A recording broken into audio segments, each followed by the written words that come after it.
Well, hi. Today is Tuesday, March 10th, 2026. I'm Todd Studer, and this is Morning Coffee.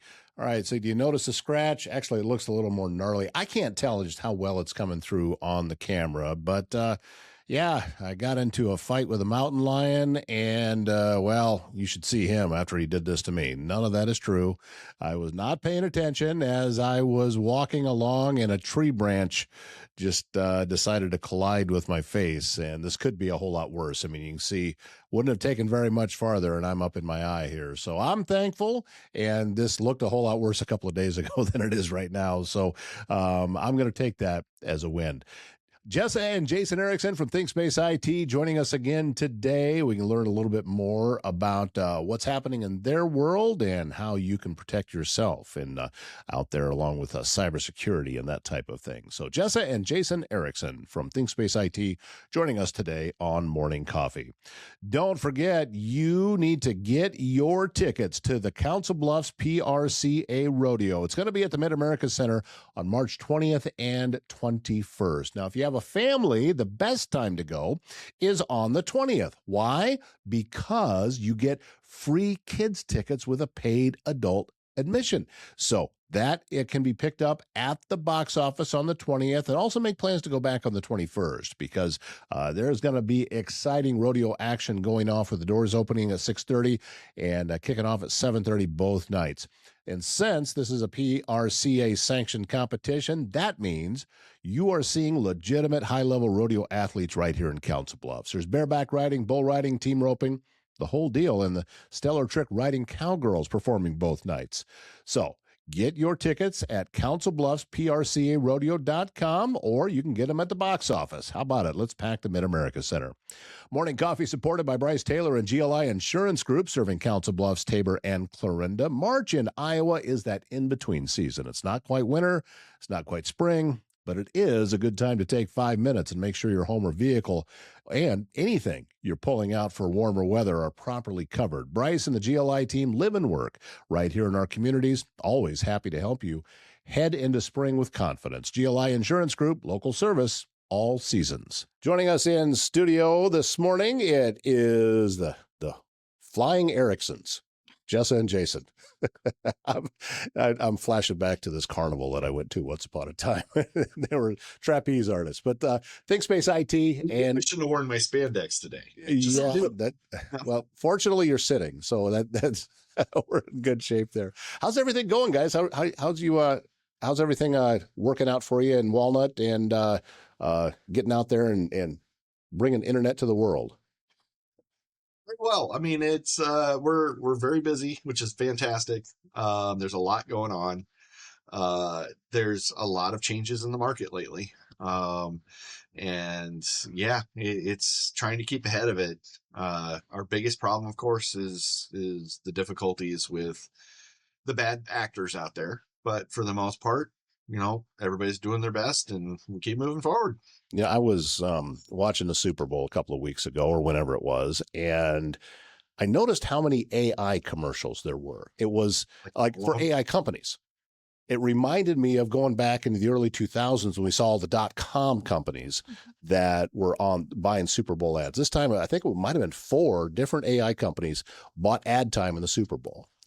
And a lot of us out here trying to figure it out, trying to use AI, trying to use it as a tool. I know people are afraid that it's going to replace, actual people. And I don't know how much of that I believe, but what I do know is that it always seems to be the smartest people of using this stuff are the ones that are up to no good. Absolutely. And yeah, we've been having a massive rise in that lately. In the good old days, it took a human a little while to look you up. They call you and pretend to be, grandchild or something like that. That was the big scam a few years back, where they had foreign actors calling up saying, hey, or texting saying, hey, this is your grandson. I went down to Tijuana, had a great time. Now I'm in jail and I need $1,200 to get out of jail, and bad actors, that was kind of the scam at the time. They were all kind of hitting that level. The new stuff is far and away scarier. The new stuff is almost to the point you can't tell. It's getting close. Yeah. Oh, it's very, very close. There's a current scam going around where it takes 30 seconds of your voice is all it takes to build a profile to mimic your speech. Okay. So what they're doing now is they're getting voice samples of folks, and then they will actually figure it out and call the spouse. And in your spouse's voice, from your spouse's phone number, it's going to say, hey, I'm at the hospital with little Billy here. He broke his leg. We need $1,200 to get the cast put on and get him taken care of. Can you send that to me quick? Or can you get me that? Can you give me your credit card information? Oh, they won't ask for credit card. Can you figure out a way to get me some money quick so that we can get little Billy's leg fixed? And it's terrifying.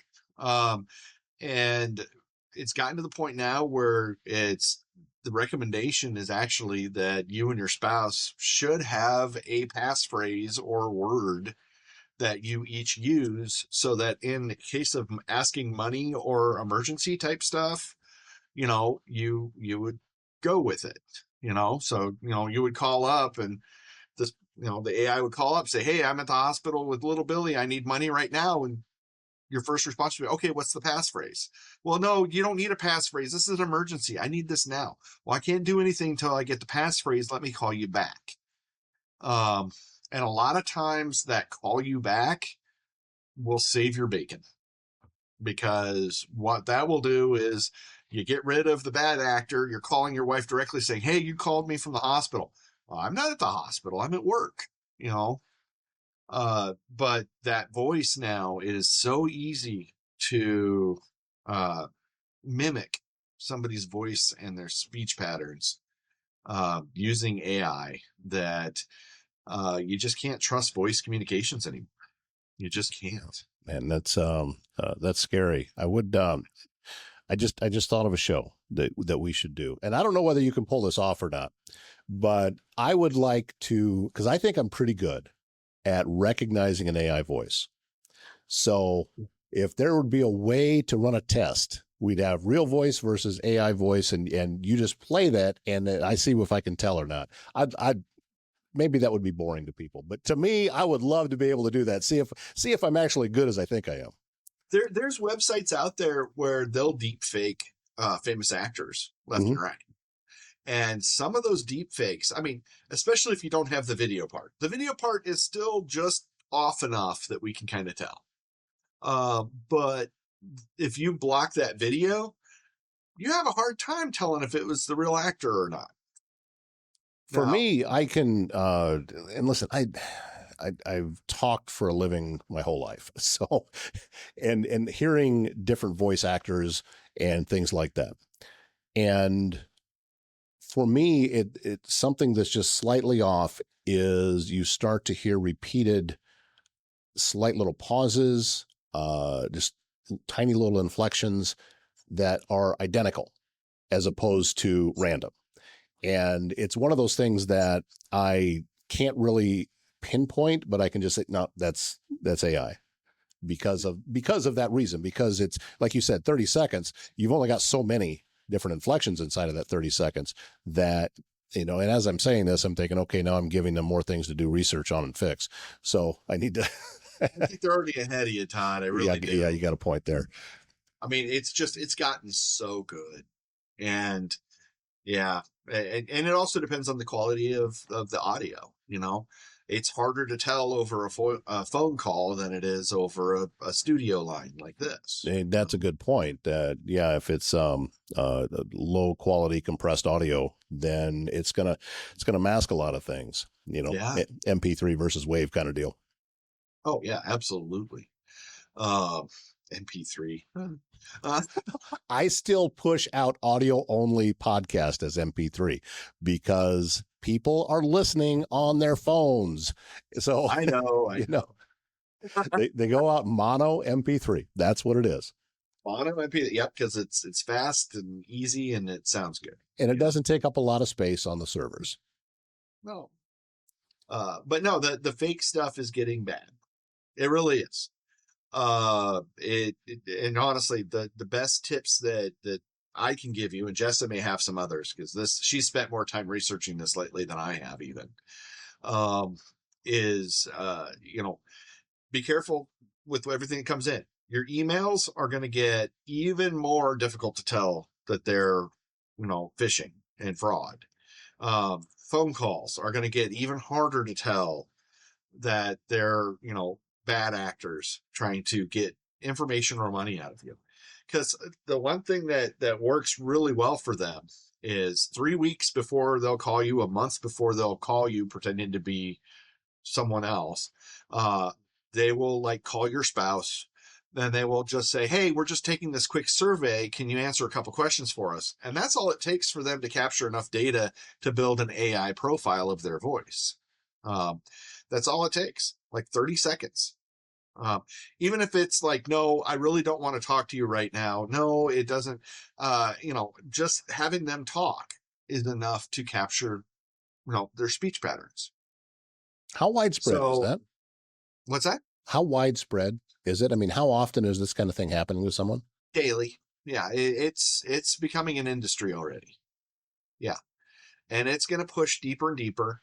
The biggest problem, though, is it is going off of our. It generally goes off after the older folks first. Yeah. So Yeah. they're running into it. I mean, fraud is a $multi-trillion industry.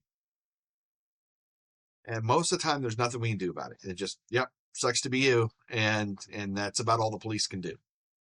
Well, oftentimes And these are coming from other places around the country whose laws are altogether different than ours. yeah, And normally all over the world. Um, and there were many, it was a few years back, but even back then, I was sitting in a briefing, which I don't think I was actually supposed to be in, but I was there anyway, where they were actually discussing at what point does the military view a cyber attack warrants a kinetic response. And that's basically what they're saying is at what point does the hacking get so bad that we got to go blow stuff up? wow. Yeah. And I think they're very good at riding that line. Um, I think they're just pushing it and pushing it to the point where they're going to see how far they can get before all of a sudden, there's military assets knocking on their door. You know, uh, China has fewer issues than we do with this, primarily because of the Great Chinese Firewall, um, which basically everything in China is filtered. Now, that does cut back on a lot of freedoms and a lot of big brother feelings going on, but it does cut down on the cyber attacks. That would explain why I don't get a lot of views and engagement from China on the show. Well, you're just not cute enough to be popular in China. No, we're not. We actually, and this is a complete sidebar, but we just recently were able to, because we can track everything, the way that we deliver it. And what we have found is that 90% of our views come from inside of the market for where the show is intended.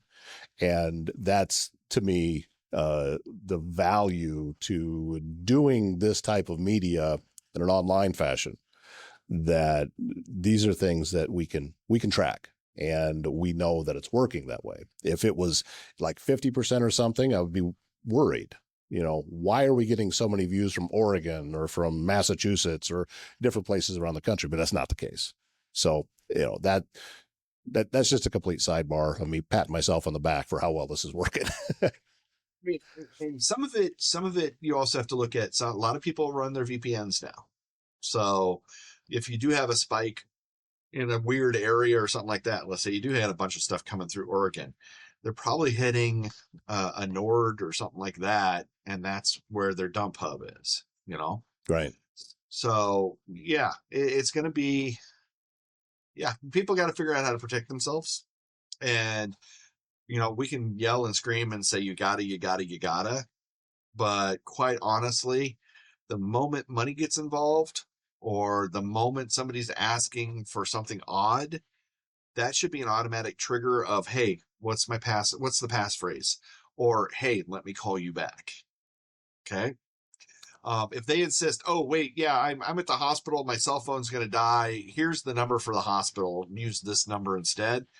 Don't do that. Just call the number you know.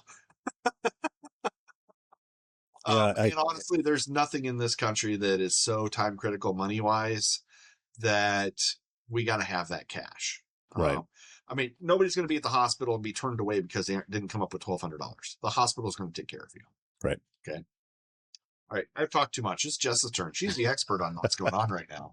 What are some of the things that you're learning as you're doing the research out there about this, Jessica? Because it sounds like they're getting a lot more sophisticated. We're way past, there's a Saudi prince that wants to leave you $15 million.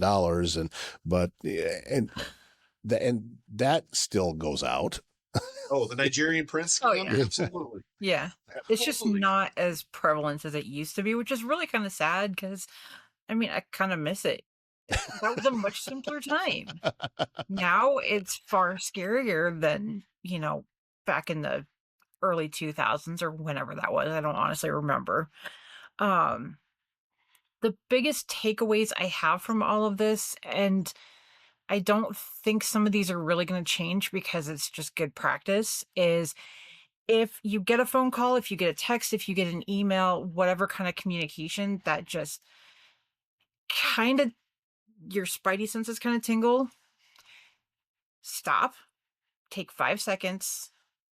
If it seems too good to be true, if it seems off for the person, if in any way it's just something's not right, if it's a phone number they're asking you to call, no, don't call that one. Get a verified phone number for whatever company, place, whatever that they want you to call. Use that instead. If it's your spouse or your child, Jason is absolutely right. You need to have some sort of a passphrase or something that just you guys know about that's gonna say, hey, okay, it's you. We're good. If it's a link, it's a very similar situation where go to the company's website or go to a trusted link that you already have instead of clicking on the link that they send you. It's just, and I hate to even bring this up because this movie just made me so angry, but we were watching, what was it, The Beekeeper? Okay. With Jason Statham. That movie made me so mad for so many reasons, and it made me want to cry. I don't know, have you ever seen it? No, I haven't. It's so sad because you've got Jason Statham and you've got Felicia Rashad, which growing up when I did, I loved her. She was fantastic. But she inevitably gets one of those pop-ups on her computer that says, hey, you've got a virus or whatever, call this phone number. Never, ever call a phone number that comes up on a pop-up on your computer. Please do not do that. But she calls them, she does what they say, and they hacked into every single account that she had access to, and they drained all of her money, including money that she managed for a nonprofit. And she got so upset about this that she killed herself. So Jason Statham, being, the awesome person that he is, I was going to use a different word for it. He got really angry and he started going after these people because, she was just an innocent person who was just trying to have a good life, a good retirement. And it's so sad because, they show these call centers and these people are so excited about how much money they're stealing in a day. And I don't know how it really works in a call center like that. And I don't want to know, but it makes you sick to your stomach thinking about what it really is like. Yeah. And how these people can live with themselves. So yeah, it's scary. Just be super cautious. If you're not sure, ask somebody you know and trust. Just for the love of God, be careful, please. Well, and another key point to this, I think, is have the conversations with your elderly parents or aunts and uncles or grandparents or whoever it might be, and let them know that, hey, these kind of things are out there. So, don't, if it's coming in, it's kind of like, big groundbreaking news that shows up on Facebook. I don't get my news from Facebook. So, and I get the irony that I release on Facebook with these shows. So, but this is more long form. So we can the longer we go, the less likely we are to actually be one of those things. And, but at the same time, we want to protect the people that are going to have the biggest struggles with that. So, have the conversations with them. And you mentioned, especially talking with your, older people, grandparents, depending on how old you are, talk with your teenagers. They are very susceptible to this too, because they don't have enough experience in the world yet to know that something might not be right. So make sure you have a plan in place with your teenagers. If you have tweens or, however age-wise low that you go, giving them any sort of a device, tablet, phone, what have you, they need to be clued into this conversation as well. They're just as, if not more so, susceptible as, the elderly. The really, really nice thing about the Council Bluffs area, and I would hope that others would follow suit if they don't, you've got places like Amelia Senior Living, you've got Connections Area Agency on Aging, and a host of others that regularly do these frauds and scams, not necessarily presentations, but conversations as well, where you get information on what's currently going on, the phishing scams, just all of that. Find them if you're not sure. Check Facebook in your local area. I know for a fact that these places do them because I've participated in them. And I think it's a wonderful, wonderful thing that they're doing. And I wish more people would go to them because there's just so much information out there that people don't know. And it's better to be informed. Always true. I'm a big believer that there's no bad information. Sometimes it's not good news, but it's still information that you need to have. Yeah. So that's just how I approach these things. And all of these are wonderful tips. And just a reminder that, I'm not saying to be paranoid, but at the same time, just be careful. Yeah. And pay attention to if something doesn't feel right. There's a reason that you're having that feeling. So, and it's possible that on the backside of it, everything was fine, if you get that feeling, but trust it that this is a time to, dig a little bit deeper and get some help. Call somebody. If you're not really sure, call somebody. Some of them are really easy. I actually it didn't go far enough to where I actually got scammed by it, but it was a text of just, I think it said, "Hey, Andy, haven't talked to you for a while. How are things?" Well, my name's not Andy. Yeah. So I thought it was just somebody had a bad phone number. It says, "Hey, no worries. I'm not Andy. Hope you find him." And then they just wanted to keep the conversation going. Yeah. It was never about, they never asked me for anything, but they just never stopped sending text messages. And at some point it was, maybe this is the universe telling us, that we should be connected or something like that.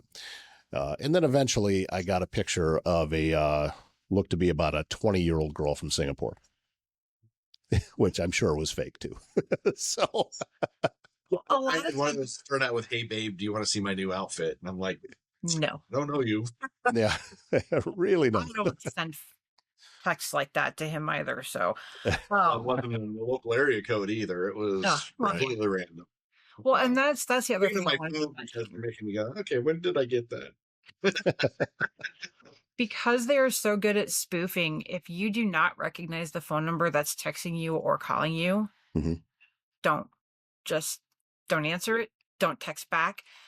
More often than not, they are either trying to verify that your number is an active number, or like Jason talked about, they're trying to get samples of your voice, or they're trying to get something from you that they can use to get something else.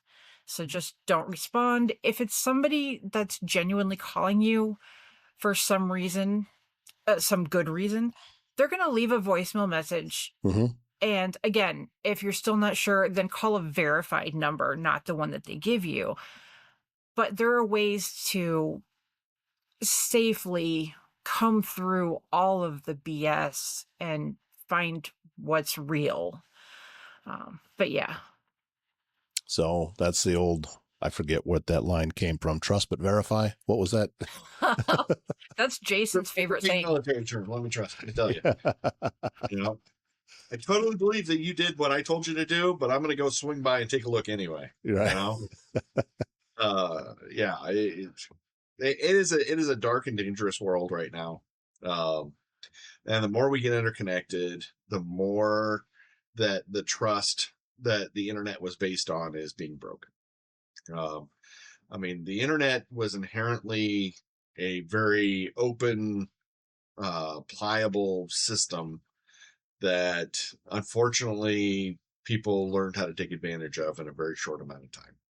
This is no different than the way things have always been. When you look back to the 1800s and you had pioneers going across the prairie, right where we live, headed out towards Oregon or wherever it was that they were going, and there were bandits all up and down the line that were there that would steal their things and shoot them and everything else. This is just a different version of that.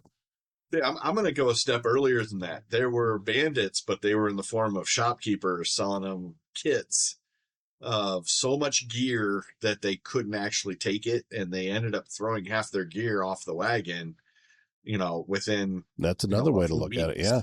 Because, yeah, the wagons just couldn't hold everything that the shopkeepers sold them. And most of it was junk they didn't need. That's why a lot of times they'll find sites and stuff where they'll just find all sorts of stuff from that era, kind of all piled up. And it's because, you know, the wagon train got about 2-3 weeks out, and the wagon master went through and said, if you don't need it, dump it. And there'd just be all these pieces and parts and miscellaneous in a pile that they dig up. You know, that hasn't changed. This happens, and I've actually seen it. You know, how many people now leave on a through hike on the Appalachian Trail, leaving from Springer Mountain in Georgia, heading up towards Maine, and you'll find things all up and down. And usually it'll be at some special location to where it's like a gear swap or something. So you can, but lots of things early on that people thought they needed and realized they didn't need to wait. So that's still happening. Yeah, because everybody thinks they can haul, 200 pounds with them on a day hike. Right. Not so much. Not so much. Well, listen, guys, thanks for the great tips. And Jessa, I know that you have actually spoken at some different events on this very subject, and glad that we were able to take a little bit of your knowledge and research and pass it along. And again, just be careful. You know, I'm thinking back to Hill Street Blues. I'm just showing my age. So be careful out there, folks. Yeah, all right, Jess and Jason, thank you so much for your time. And we'll catch you back again real soon back in the studio with some more great tips. All right. See you guys soon. Service Master Restorer by Schmader knows how hard it is to get back to normal when you've suffered serious property damage due to flooding, fire, smoke, or even mold. And you know what else? Service Master Restorer by Schmader can help with bed bugs. Now, this is one of those topics that it just makes me a little cringy. Do I really want to talk about it? But I did. And Cindy Schmader was in studio, and you can watch that on Pottawatomie County Roots Today's show and learn more about what you can do should that bed bug creature come up and bite you.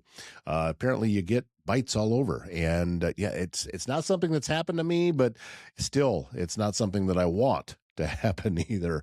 So Cindy Schmader is our guest today on Pottawatomie County Roots. We encourage you to watch that and also get her number in your phone just in case disaster strikes.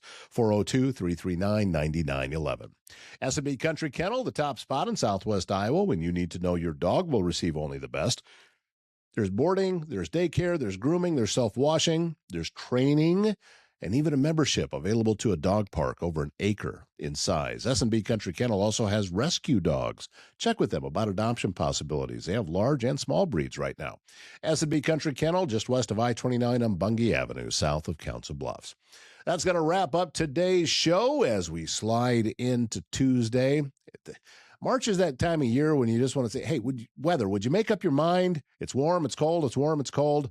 But Spring is coming, and it's coming soon, and I am so thankful for that. My name is Todd Studer, and we will see you back here tomorrow morning.